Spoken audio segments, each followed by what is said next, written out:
This is YNN. Lights, Camera, Jackson.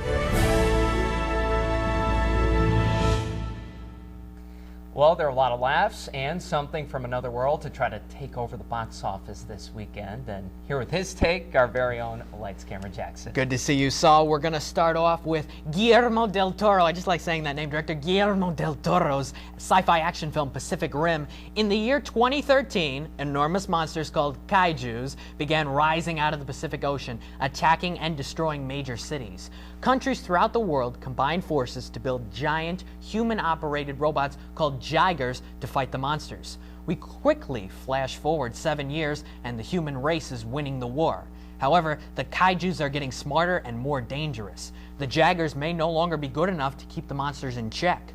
So it's up to a handful of heroes to figure out how these creatures are evolving and how to stop them before it's too late. All right, an obvious comparison based on the look. This looks kind of like those Transformers films. Does Pacific Rim provide anything new to this monsters versus robots genre? In a word, no. This is as dull as a big-budget sci-fi film can get.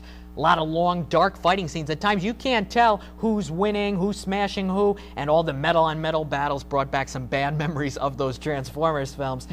When we can see what's going on, the film does look good, but the story's very basic, very staged, very goofy, a lot of cliche characters, and not a bit of originality. Jackson, what's the grade? On the official LCJ report card, Pacific Rim gets a D. Del Toro had the opportunity to direct the Hobbit trilogy, but he chose this instead. That ended up being a lose-lose for everybody. Yeah, bad choice there. Yeah. All right, the other big new movie out this weekend, a sequel to a 2010 comedy that you really didn't like. Yeah, watching the original Grown Ups was a painful experience. Grown Ups 2, which takes the lead in the running for most unoriginal title of the year, is even worse. Adam Sandler's former Hollywood agent Lenny, his wife Salma Hayek, and their 3 kids have moved back to their hometown, where old pals played by Kevin James, Chris Rock, and David Spade still live.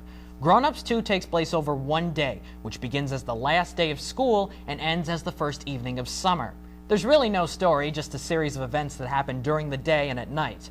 Lenny throws a big party which all of his friends and even some old enemies attend. All right, the original Grown Ups, it was a box office hit. Will audiences enjoy the sequel? If Sandler's humor makes you laugh, then you'll like it. If you enjoy gags involving bodily fluids and noises, excrement, urine, male and female body parts, private parts, and then you'll be rolling in the aisles. But this film has even less of a plot and fewer laughs than the original. It seems like making movies has simply become an excuse for Sandler to get together with all of his Hollywood and sports buddies and just have a party. Way too many cameos and brief appearances. Taylor Lautner, John Lovitz, Steve Buscemi, Andy Samberg, even Shaq's in this, and I love his commercials, but he couldn't save this movie. It's not quite as crude as the original, but when the film begins with a deer urinating on a couple of family members, you know 2 things. Number 1, it's going to be a long night at the theater, and number 2, chances are this is an Adam Sandler film. All right, I think we know what's coming. What's the grade, Jackson? On the official LCJ report card, Grown Ups 2 gets an F. All right. It's clear that Sandler and his buddies have a great time making these movies. It's just too bad that we have to watch them. Oh, yeah, unfortunately.